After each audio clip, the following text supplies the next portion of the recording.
meet you where you are and to give perspective on the father-daughter relationship, because I believe that our relationships with our fathers really determines our ability to connect with God. So I thought it was important for us to kind of confront some of the issues that ultimately keep us from receiving from God. And so my father could preach literally the roof off of this place. And he has certainly been pouring into the lives of women for almost as long as I have been alive. But I thought in this unique atmosphere and setting that what could be really cool is for us to just have a one-on-one conversation about our father-daughter relationship. So I'm going to allow the video to roll to introduce our guest, but the next person you hear from will be my father, Bishop T.D. Jakes. Known as a charismatic leader, visionary, and entrepreneur, Bishop T.D. Jakes serves as a senior pastor of the Potter's House, a global humanitarian organization. His mission is to extend a hand of help to the needy, a heart of compassion to the hurting, and bring a message of empowerment to the disenfranchised. Bishop Jakes' love for people goes beyond the church through ministries including MegaCare, a local national and international outreach organization, as well as the Texas Offenders Reentry Initiative, an organization to rehabilitate formerly incarcerated individuals. His messages inspire and encourage leaders to excel on their own level. In addition to pastoring to 30,000 church members, Bishop Jakes became the first clergyman to host a national talk show for a mainstream audience. He also heads an award-winning music label, is a New York Times best-selling author, and a filmmaker. Ladies and gentlemen, please welcome Bishop T.D. Jakes.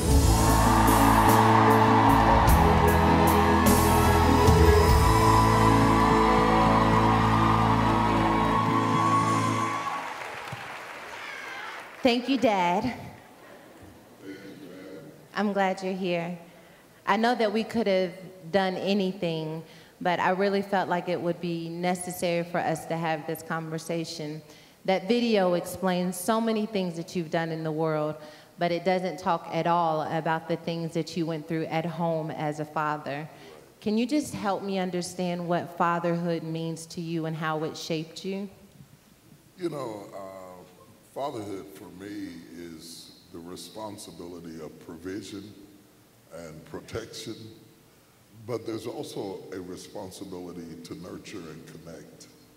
I think those last two I learned as I went along, but my natural instinct and might I say the daunting task of providing took up a lot of my life and a lot of my time, and trying to make sure that everything was there and that when you turned on the water, it ran, and that the lights came on, that there was always food in the icebox. Men often get preoccupied and focused on that, not because they're not interested in their children or their wives. It's just that it's not as easy as it looks. And today the roles have changed a little bit. You know, sometimes the woman makes more money than the man. There are situations where the man is at home nurturing and the woman is providing. So there are no stereotypical relationships today like there were when we were raising you all. What do you think is like one of the most challenging things that you face as a father, whether internally or externally with our, different obstacles? First of all you have to bring to the table is all you have experienced. Okay. So when my father got sick when I was 10, he died when I was 16. Before he got sick, he was very, very big on building business and work ethic and being relentless and being tenacious, and a lot of that I got from him.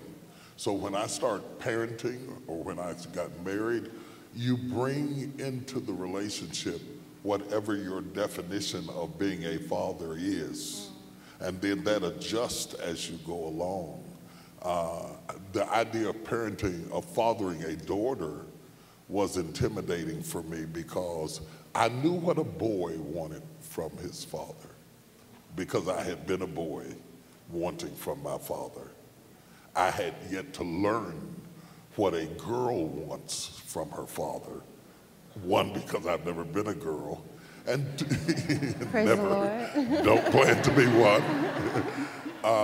But secondly, because that relationship did not act out in the reservoir of my experiences, that father-daughter relationship. And so I had to learn that as I went along. So, I mean, I know now because I'm older what I wanted as a little girl, and I think I understand it now more because it's also kind of what I desire in my relationship with my husband, and I think it's to be seen and to be told how valuable I am and how much I am appreciated. I think that so much of a woman's self-esteem, part of the reason why we build it on whether or not we're married or whether or not someone finds us attractive is because of that validation that comes from a father. Do you know now how much that, affects Oh, absolutely. Yeah, absolutely. You learn as you go. Kids don't come with manuals. So you learn as you go, you get better at it as it goes along. The other thing that you have to realize about parenting, and particularly we're talking about fathering, but this is also true about women. At the time that you're having children, you're growing too. Yeah. So it wasn't me that fathered you. Right. It was 30-year-old me. Wow. It was your age you that was fathering. Okay? So you gotta understand the time of life you're in when you're still trying to figure out you. And now you've got somebody else to be responsible for, not only emotionally, self-esteem and the things you're talking about, but whatever the school requires, whatever has to be done in their life, for the doctor, for the dental visits, for the recital, get the instrument, get this done, get that done, got to come up with Christmas, got to come up with Thanksgiving, got to come up with Thanksgiving dinner. All of those are bills to men. See, they're experiences to women, but they're bills to men. So Put your hand down. yeah. So Merry Christmas, ho ho, for me is you got to make this happen. You got to buy their gifts and your gifts from them to you. And buy the dinner and sometimes cook the dinner in our case. That's a lot to do in between doing what you do for a living. So all of that is, and let's go back to this. The first victory, no matter how poorly a person provides, emotionally or financially, in your life, the first victory for a man is that he didn't quit. Because most of the people suffering in this room are suffering from a life you knew nothing about. Some of them don't know who their father is. Some of them were abused by their fathers. Some of their fathers ran away, and the child thinks that the father ran from them. But in all likelihood, the father either ran from your mother. No, that's true. He ran from the relationship that was going on with her at the time, or he ran from the pressure of being this iconic individual that was intimidating for this 20-year-old or this 25-year-old individual who is unfinished himself, who is flawed and broken, and the whole family unit is predicated on the fact it has to be a place of unconditional love. It has to be, because God isn't through raising anybody in the house. Anybody in the house. And it's very important that you understand that, because if you don't give that elasticity to a man, he will leave. He will leave for the lack of being understood and being received, because he wants everything you want. Everything you just said that you want, that's everything I want. I want to be seen. I want to be valued. I want to be affirmed. I want to be appreciated. And I want it to happen after work. And so in between all of that, that's everything your mother wants.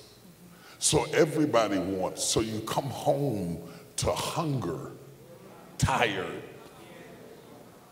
So when you come home to hunger, tired, and face criticism, which I didn't, but some men do, it makes you want to flee either back to work or away altogether. To the grieving women in this room who feel like my father didn't love me, he wasn't there for me, very seldom do men leave their children.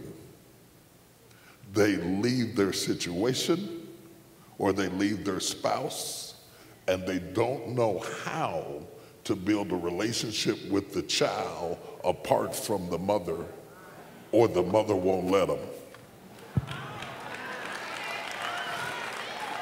So you mentioned elasticity. And we got somebody hollering something out there. And we're like, how do you balance not wanting to be like overcritical and nagging or judgmental, but also having legitimate, things that you want to be able to discuss, whether it's in the father relationship or even a relationship with a husband? With men, timing is everything. Timing is everything. It is not what you say, it's when you say it. Not when I first come in the door. Don't meet me at the door with a bunch of complaints. I'm trying to find some refuge. I'm trying to find some peace. And most men need a cave, a detox spot to refuel from all the things that happened to you at work, where you were often belittled, mistreated, hated on, ostracized, and to survive that and come home and run it. The persons you're doing it for have a list of what you didn't do. It makes you feel unappreciated. And here's where the problem comes in. There's always somebody around the corner talking to you saying, if you was my man and I was your woman. And it's really not true. But it is the trap we fall in because we have a tendency to go to where the claps are, not the criticisms. If you do have something critical to say, pick a time that your emotions are not involved in it. Because you have to understand, men don't, whether in the workplace or at home or in life, we don't communicate like women.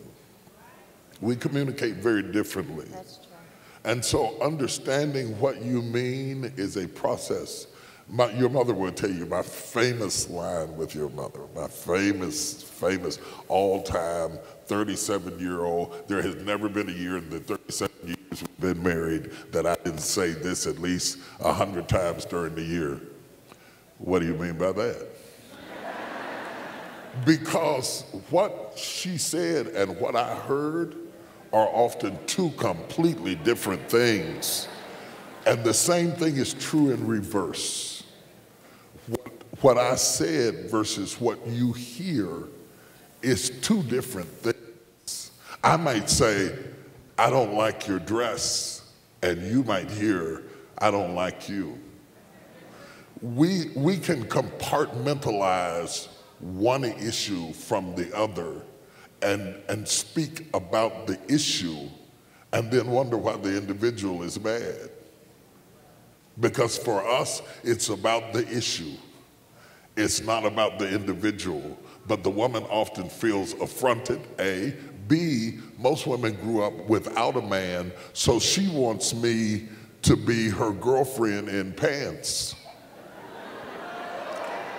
She talks to me like she was a girl, and she receives from me like a woman communication. Male communication is very different. Yeah, because like when PT talks to me, I can't hardly take it sometimes. It's like way direct and like, well, what were you thinking when you did that? And then I become defensive and now I have an attitude. And even though I grew up in the house with a man, I think there's something about him saying something that suggests I didn't do it well enough that maybe brings up this little girl who wanted to please her dad. And so now it's not just him saying I didn't do this one thing well. I hear all of these things that I didn't do well throughout our relationship. Yeah, well, the first mistake is you married your father. I didn't know that until about 6 months into it, and that's when I realized that they're the same people. I was like, really? I tell you, it's amazing how much we think alike. Being direct for us isn't always an attack. Let me show you the opposite of it. When a woman comes home to talk to her husband, she says, he wants to know what's for dinner. Well, I left work. I knew we didn't have any green beans. I had to go by the store and get some green beans. The traffic was absolutely everywhere. Do you not know that I had to go to Kroger's where they got green beans, 5 cans for $1, and wait in line? I ran into Helen while I was there, and you know I don't like Helen. And he's sitting there just, you want to take your lip and pull it completely over top of your head? Because all I want to know is, so psychology teaches that women circle around the issue. You circle around the issue. We come down like a helicopter right on the issue. A machete. I like to call it a machete. A machete. We're your protectors. But this is it. A direct statement from me doesn't necessarily mean I'm angry at all. Doesn't necessarily mean I'm angry at all. And so when you get angry and defensive, I feel misunderstood. I got a big amen. I heard it come from the front. I feel misunderstood. The 3 men that are in this room are praying hard for me. Okay? So what you have to understand is that I feel misunderstood by just being straightforward with you. And let me say this as it relates to marriage. You can get married in 30, you can have a wedding in 30 minutes, but it takes 30 years to have a marriage. By the time you learn how to read each other, you have raised your children. You have buried your parents. You have been in every conceivable situation together, and you have drawn conclusions. And the reason that this is so difficult, it starts generationally and passes down. You already have the advantage of having some sense how to read them. And you know how you and I can talk across the room and never say a word? Okay, I can talk to this girl and never part my lips. We would look at each other and burst out and start laughing and had said a word to each other. That innate instinct is very helpful in reading your husband, even though sometimes you read that he's displeased with you because he criticized something that you did. But it's funny that you would say that about him, because with me, though I am direct, and we've had our moments, look at the way she's looking at me. One of my greatest father-daughter moments with you was after you were started to write, and you wrote me something and sent it to me, and I was in LA at the time, and I was busy, and I was very direct, and I'm embarrassed how direct I was. I tell you, it wasn't good, and I didn't know what you meant. You needed to write it over. I did. When you later wrote the book, I called you. I called you from my desk, and I left a message on your voicemail. And I said I was going to read the book because I've always been their guinea pigs. Anything they cooked, I ate. Anything they wrote, I read. So I said, I'm going to read this book because you're my child. But when I started reading it, it was so well written and so well done, I couldn't put it down. the pace, the rhythm, the truth, the storytelling, the description was impeccable. And then you taught me something. You called me crying. And you said, I want to keep this message forever. Oh, don't do that.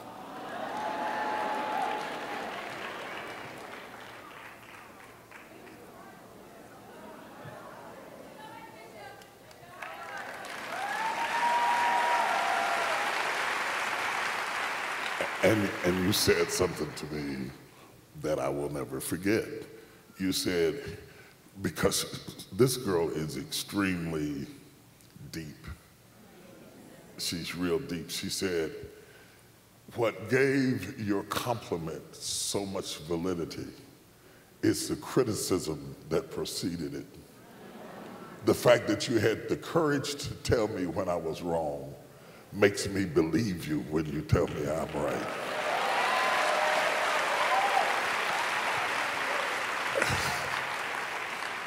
We're gonna get through this. It's gonna be hard, but we're gonna get through this, okay? That trust is so important, whether it's your partner or your father. You gotta be able to trust that what I'm telling you is true, okay? It might not be nice to hear. It might not, I might have landed like a helicopter, it came down like a machete, but you have to trust, number one, first of all, I am always gonna be for you. So that never comes into play. I am for you when you're right. I am for you when you're wrong. I am for you when I'm hurt. I am for you when I'm shocked. There's nothing you could ever do that would change the way I feel about you. That is absolutely impossible, period. Take that off the table. And once you settle down into that, and that's what you want to look for in a man, is somebody who can go through tough times, disappointments, mistakes, ride or die, okay?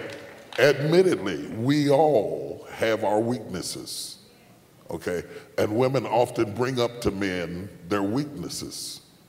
But there is a difference between, first of all, women have weaknesses too. And they are more merciful often about their weaknesses than ours. Because what we want from a woman as a husband, what we want from a woman is for you to love us like you do your sons. Because while you're looking for daddy, I'm looking for mama. And the way you love your sons, I don't care what they do, I don't care when they did it, I don't care which way they went, I don't care what mistake they made, I don't care if they ran the red light, I don't care if they robbed 7-Eleven, mama is still gonna be down there talking about, wait 1 minute, that's my child, you fool me. Your husbands, your boyfriends see that, and they long for that, okay? So they long for that kind of love and affirmation. If you can take off the table the fact that whatever I said, I was still for you, then how I said it becomes less powerful when you know that it's one of your teammates saying it. I'm on your team. I'm on Team Jake's, okay? I'm on your team. And the guy sees himself on your team. So when he makes a coaching remark, you can't coach anybody for greatness and just be nice. You can't do that. Not for football, not for basketball, not for golf. A coach is a good coach when they challenge you and they get in your face and they're not trying to say you're not good. I'm trying to get you from good to great. Okay? And a good man has to be strong enough to even withstand being misunderstood, because really most of the time, fathers are appreciated more in death than in life, because when you look back at it, it looks different than in the moment when you're doing it. You understand what I'm saying?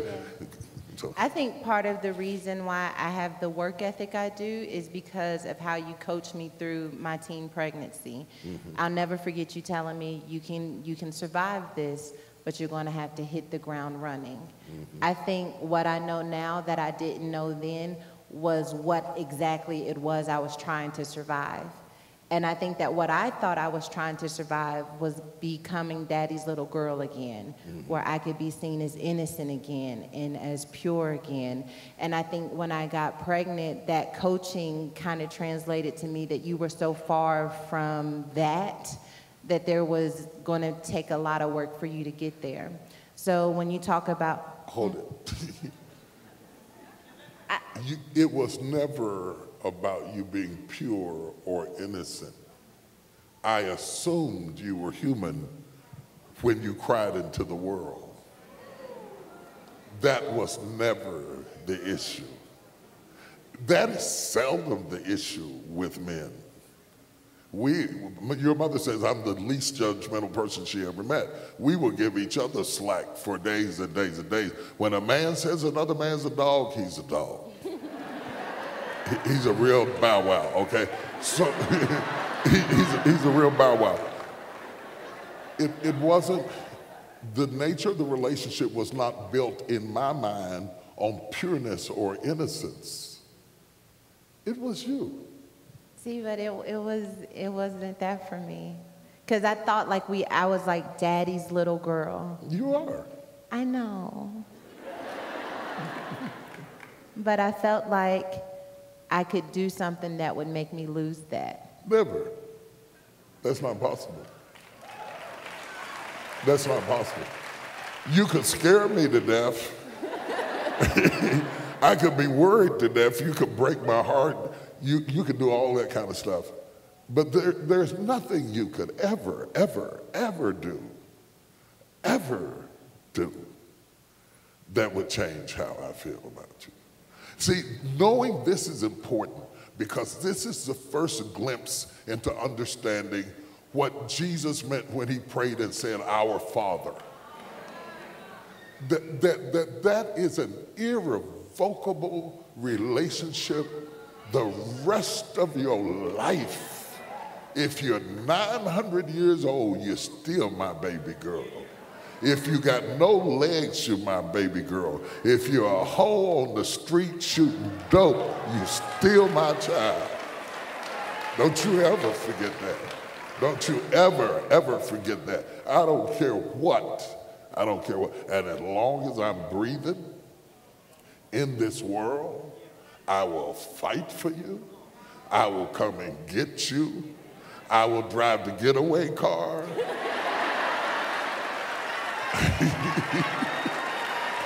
I will. Judge me if you want to. I will drive the getaway car. I will be fussing while I'm driving it. I will be calling you names and saying, "This don't make no sense, it's stupid. Are you a fool? What were you thinking about?" But I will be driving the car. That kind of understanding leads us to this. Should we be more temperate? We learn to be more temperate with time and age. But and crushing.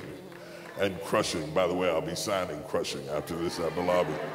The crushings of life means you're raising your child at the same time you're raising yourself. Because this is a new role for you as a father. So a lot of your fathers did not do this well because they didn't know how. It's the only role a man often has to play without a script or a blueprint. If he didn't see it demonstrated at home, putting a ring on his finger doesn't make him a husband. Handing him a baby doesn't make him a father. What is that? And then there's nothing worse than having a woman tell you what you ought to be as a man. Because it's like me trying to tell you what you ought to be as a woman. I don't know anything about being a mother. The magic your mother has with you is in another realm altogether. It is mystifying, it is amazing, it is beautiful, it is emotional. I could never be her in 1,000 years. She could never be me. So a lot of times what happens in a relationship, both of you are acting like you know what you're doing and you don't. So you're telling him what a husband ought to be and what a man, if he was any kind of man, you would do so and so and so. Truth is, you don't know what you're talking about. He's telling you what a wife ought to be and what a woman ought to be. He doesn't know what he's talking about. And the humility of admitting that neither one of us are sure is what brings you to your knees and says, God, help us to do this. We don't know what we're doing. We don't know how to act. There are certain parts of my mother I don't want to see in me. There are certain parts of my father I don't want to see in me. Help to burn out of me the chaff, and so that I am left with the wheat, so that my mother's mouth doesn't get in the conversation or my father's temper doesn't get in the conversation. You know, we got these ghosts. We've all got these ghosts, and those ghosts are relationship killers. Understand this, that in real-time speed, when you confront a man, he very seldom will come right back at you. Because we heard you, but we're going to go away, and 3 days later, we're going to come back. You know, the other day when you said, because we got to go think about it, because when I tell you something, I want it to be sure that that's what it is. So in real-time speed, you'll out-talk me, or I'll clam up. And you'll win the argument, but maybe lose the war. I was explaining to a brother just recently. Often when a woman feels attacked, her weapon is her mouth. For sure. So she throws it at you because she feels victimized. Men don't really understand that, because we're going to wait 3 days, and when I come back and tell you something, I'm going to be pretty sure. So I take words seriously. So when you start just defending yourself because you see yourself as this little girl being jumped on or not pleasing dad, I take those words to heart, because I wouldn't say that to you unless I thought it through. So I don't know that you're still processing out loud. So we got quiet in here. This is why marriage is hard work. Getting father-daughter relationship is easier because sex isn't in it, and it's less complicated. So I'm clear as to what my role is for you, okay? And it is not that. So as long as that part, if a man's been out of your life for years and he wants to get back into your life, the reason it doesn't go well is there's no foundation. What he has to learn to do is not to come into your life after 25 years of being gone and try to be your father. Who is he and what is the nature of his business and who are you on the phone with? No. No, you lost all of that. You've been gone for 25 years. Don't roll back up in here and try to be daddy after being gone 25 years. You've got some foundation to build. Our relationship, my relationship with Cora, my relationship with you, has a foundation up under it, so that even when we face disappointments amongst each other, it might rip up the carpet, but not the foundation. Laying that foundation is a process that takes years. One other point I want to throw in quickly. We tend to raise our same gender children and spoil our different gender children. A man tends to be tougher on a boy because he's trying to get him ready for what it's like to be a man.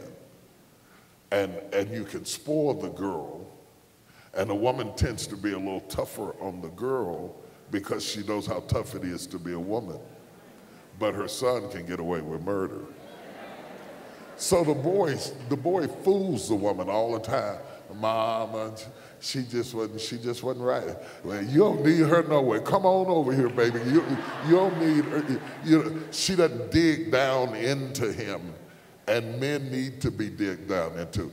I need to be confronted. I need what I give. So if I speak to you and say, you need to do this better and that better and that better, that wasn't good, I want that. I need that. If I trust you like that, that is a privilege of having relationship with me. There are few people that I want to receive that from, very few. I can count on my hand and have fingers, but I want to know if I didn't do a good job and what was not good about it and how can I fix it. So when I'm coaching you or I'm into it with you, I'm trying to make sure you win because I don't want them to attack you. I don't want them to attack you. I will jump on Instagram and fight them off with or without scriptures. You understand? Is that helpful? Am I going to? For sure. Is that helpful? Yeah. So maybe somebody's in this room and their father wasn't in their life, whether he just literally wasn't there or he was there and wasn't present. And they feel like they never had a coach. They never had a dad to help see them through. If you could say one or two things to those women that you would want them to keep forever as a sign of what a dad speaks over your life, what would you say? Oh my gosh, we could be here all night. First of all, let's go back to the man who left or quit or ran away. Understand the difference between weakness and wickedness. You cannot live with a man successfully if you don't make that distinction. Because intimacy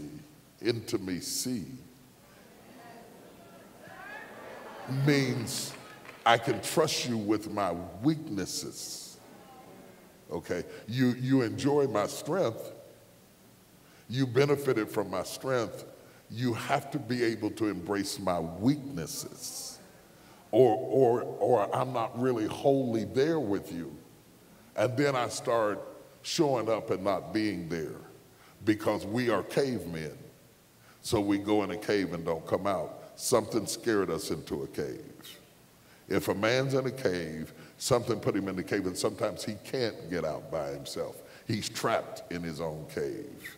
And getting him out doesn't mean that he doesn't want to come out. It's just that he can't get out. Like Adam went behind the fig leaves. We always go behind something when something hurts us. So that's important to understand.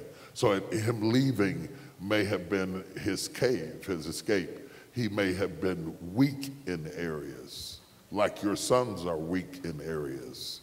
And you have to be able to embrace the weakness or you can't be his friend.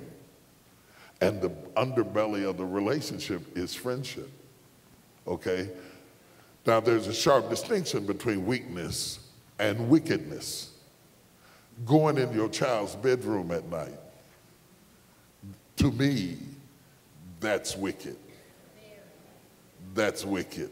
Or sick and need help. I'll give it that, okay? When a man is wicked, when he is wicked, that guy is dangerous. That guy is abusing you, he's burning you with cigarettes, he's hitting you in the head, your eye is bruised, your jawbone is broken. That's not a weakness. That's wicked. From such turn away. The valuable thing I would say to the women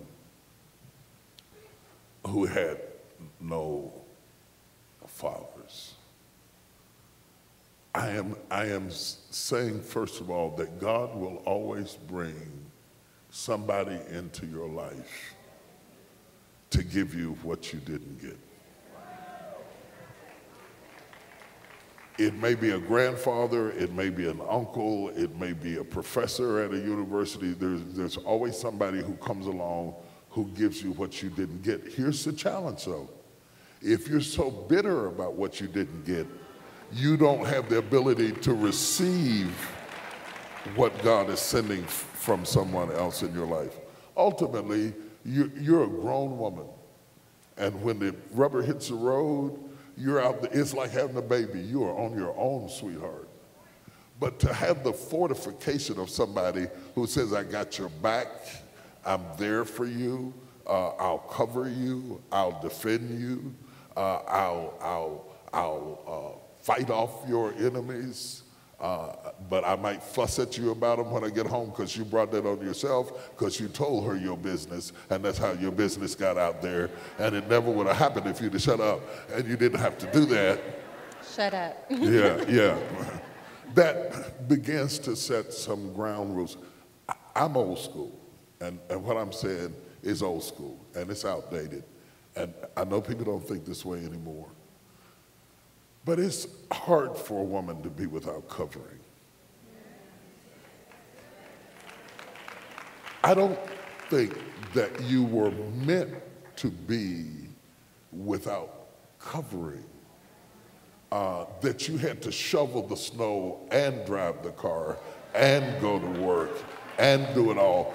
Nobody, and raise the children by yourself and fix the door and deal with the plumber and go down to the auto mechanic and not get tricked in the deal. That's a lot. We all need partnership, men and women. I'm not saying that women are the only ones who need it, but you need that covering.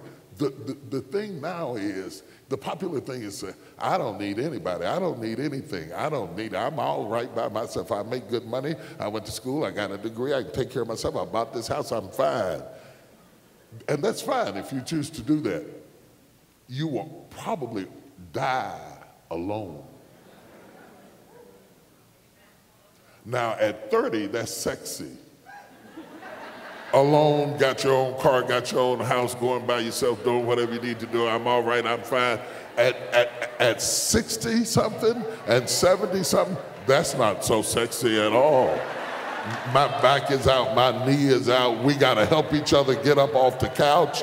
It is not always fun to grow old alone. Don't let your young self write a check that your old self cannot cash. You don't want to do that. That's one thing. Second thing, if I were your father, I would tell you this. A man needs room. He needs to be needed. So while I'm proud of your success, God knows I am. I was raised by a strong black woman. Educated, independent, made her own money. I have never had a problem with a woman being as strong. I've always encouraged. I married a strong. I'm married.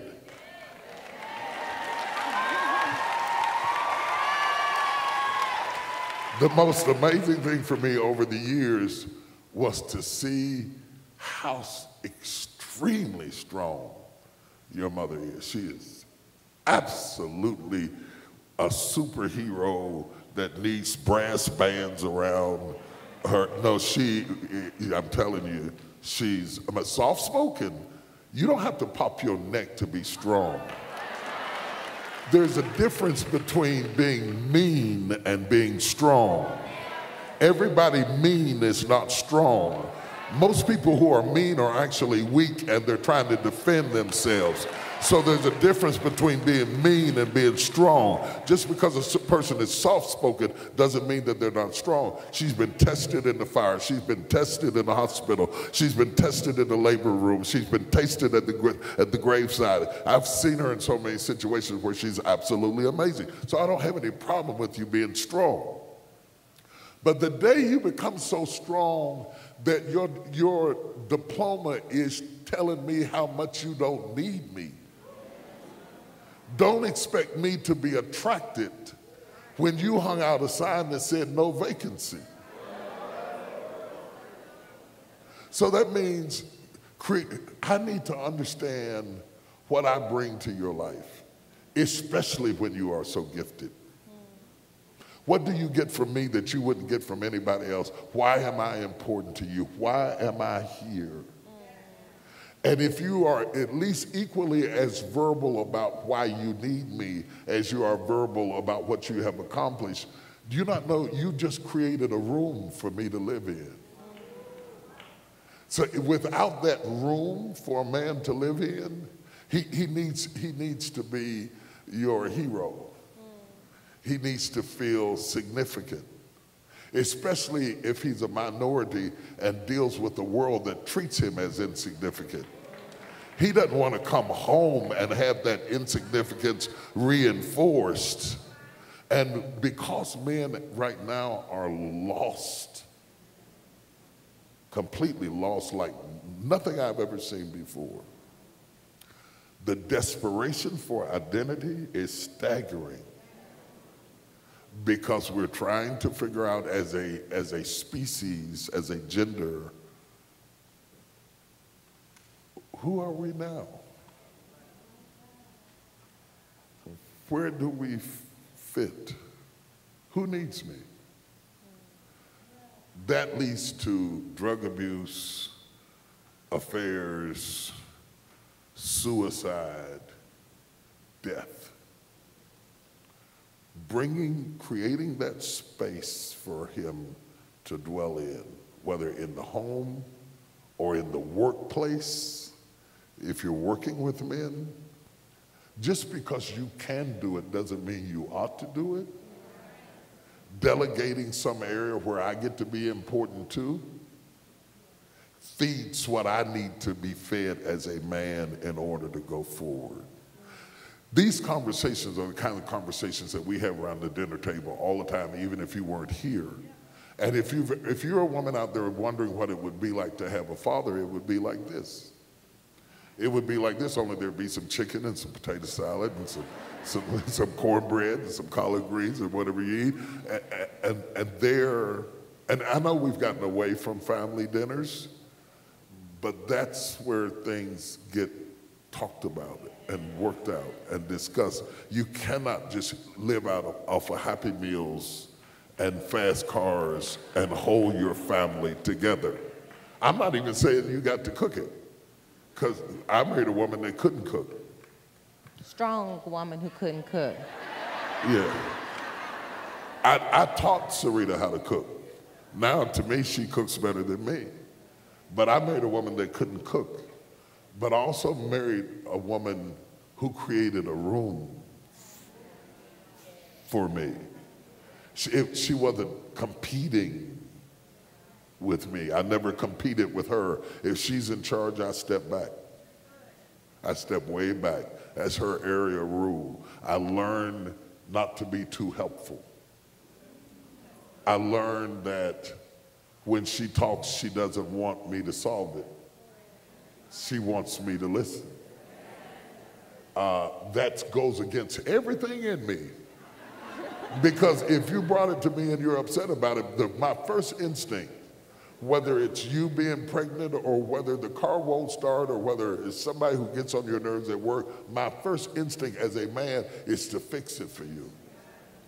And the thing that men have to learn is the woman doesn't want you to fix it. She just needs to air it.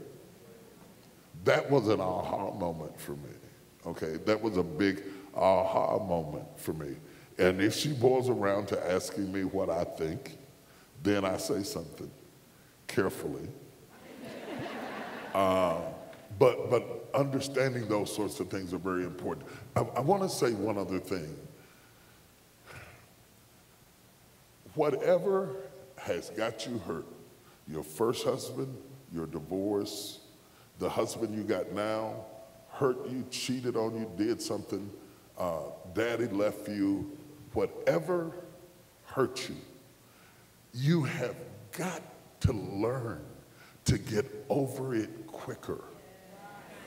You cannot put pain in your womb and let it grow inside of you until it destroys you, because something else is going to happen.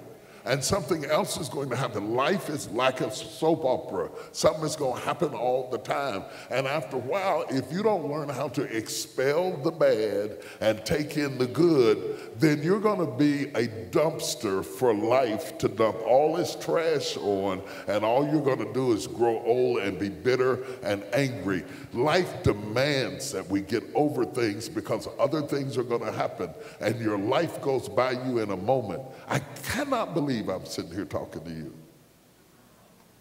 I cannot believe I'm sitting on a stage talking to Sarah. Every time I see you, I see this red and white jumper that I was in the elevator bringing up to the hospital room for you to wear home.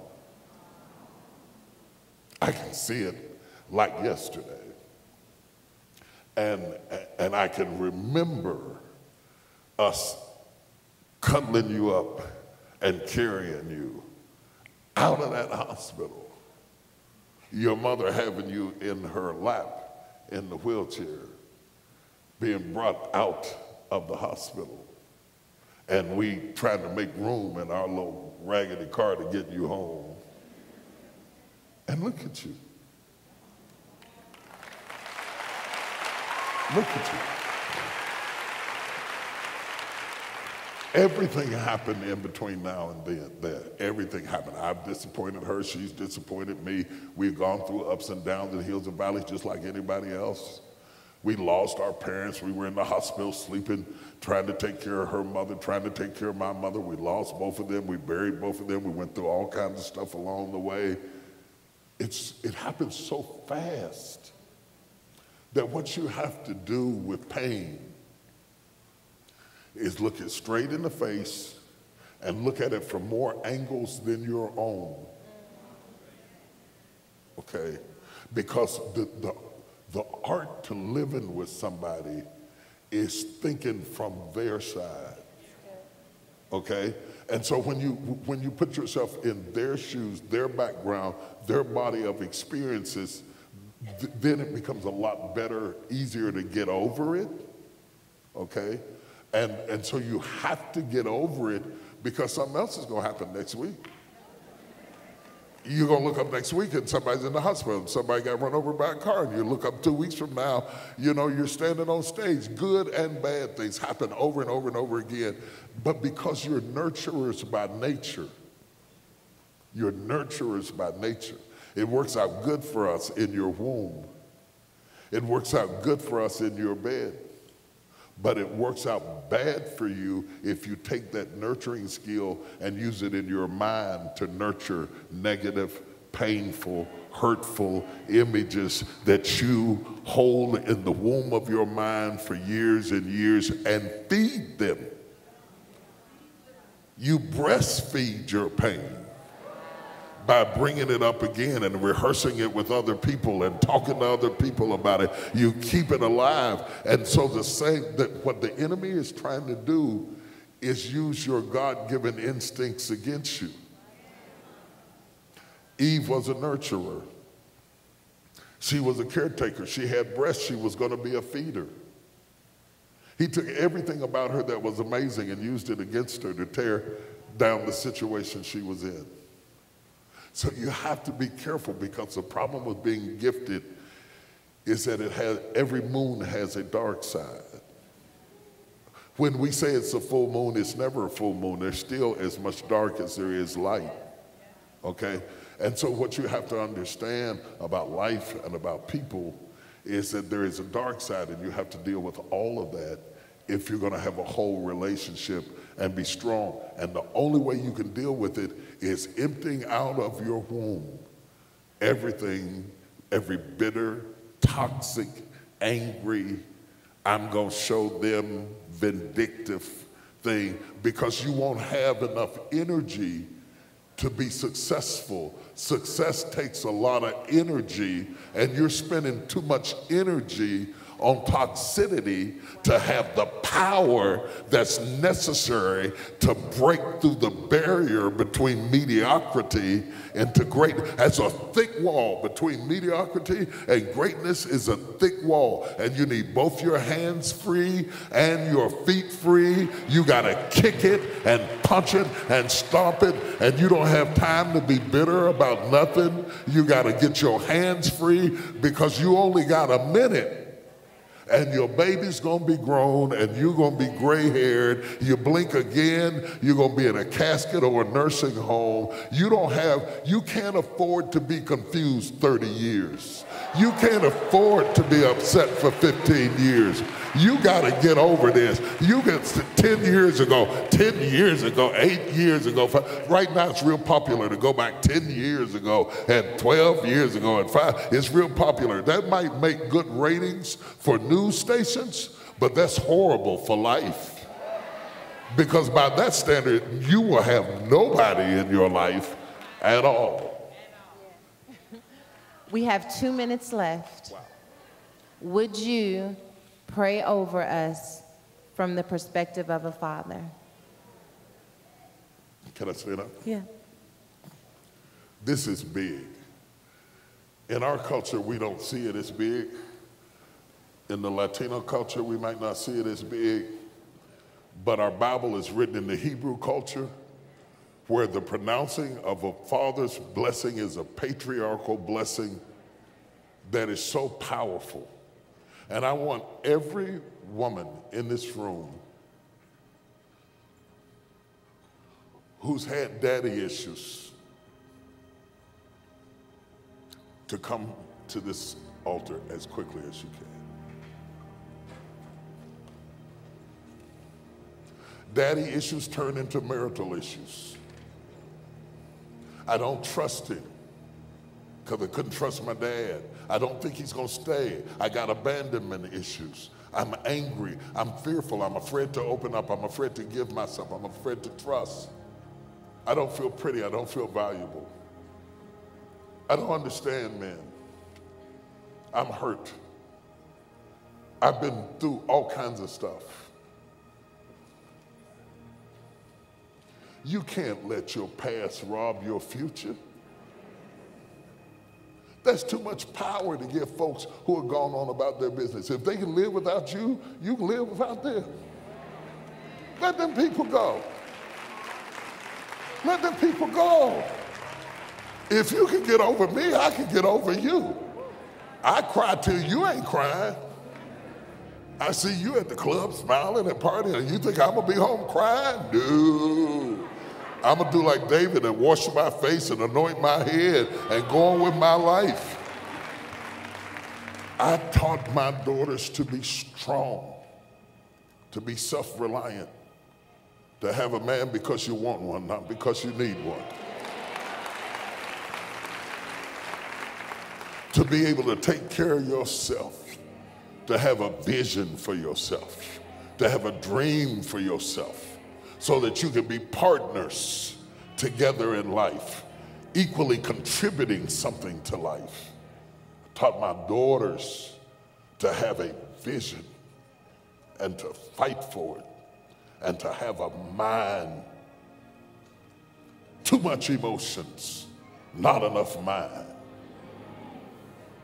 Everybody got emotions, but they don't need to be driving your car. You do not want emotions to drive your car. It's going to affect your finances. It's going to affect your future, everything else, because money is a science. It's not an art. It does not respond to emotions. Business does not respond to emotions. Success does not respond to emotions. Success don't care how you feel about it, girl. It does not care how you feel about it. Get your emotions out from behind the wheel. Now, you're grown women. Forgive your father. That's why you can't forgive you. There are no perfect people.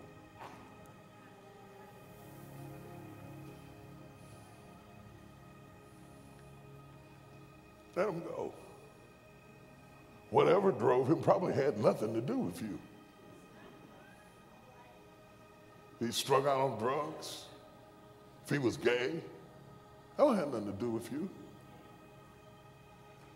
God still used him to bring you into this world. Thank you, Lord. I'm here. I may be black. I may be ugly. But I'm here. We'll let the white women have it too. You can have it too. And the Hispanic women, you can have it too. And the Asian women, you can have it too. It's the color purple. We'll all use it. Okay?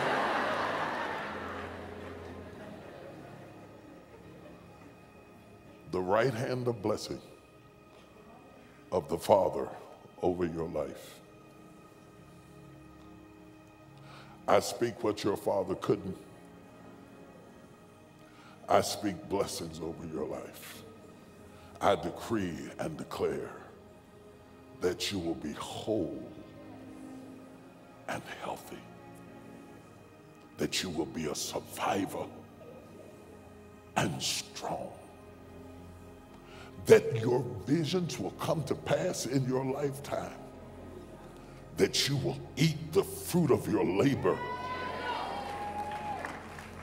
in spite of the crushings that have happened in your life, that God would bring wine out of those moments in your life that threaten to destroy you. I decree and declare that your latter day shall be greater than your former day. I decree and declare that every glass ceiling will be shattered, that every closed door will be opened, that people will recognize your worth and pay you for your value and not for your gender. I decree and declare. I raise my hand over tumors in your womb. I speak life to your belly. I speak deliverance to your body. I rebuke cancer out of your breasts. I rebuke nodules out of your womb. I rebuke growths. I rebuke them now in the name of Jesus. I speak to your blood. I speak healing into your blood. I speak healing into your blood system. I speak healing over HIV. I speak healing over every disease that will come against you, diabetes, hypertension, emotional disorders. And finally, I raise my hand of blessing over your mind. I speak peace to your mind. Sometimes your mind is working against you. It stops you from peace. But today I decree and declare that the peace of God be upon you from the crown of your head to the soles of your feet. I decree and declare that you will live and not die, that you will live and not die, that you will be strong, you will be mighty. I decree and declare that God will raise up people around your life and you will stop running from them, and they will strengthen your vision and strengthen your dream, and your capacity to receive will be endless. Enlarge your courts, my daughters, and strengthen your stakes, because your latter day shall be greater than your former day. What God is about to do in you is bigger than anything you have ever imagined in your life. And we touch and agree and we receive it now in the name of Jesus. Every woman that's got a mouth, open your mouth up to God.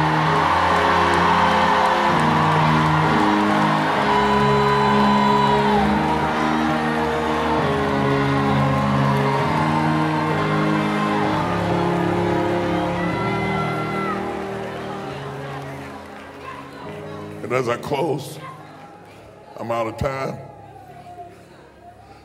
I'm going to hug my daughter. When I hug my daughter, I'm hugging you. I'm hugging you. I want you to see your father, your heavenly father, your natural father, your stepfather, your grandfather, your uncle. I want you to rest your head in the covering of love. This day, I'm here because I love you.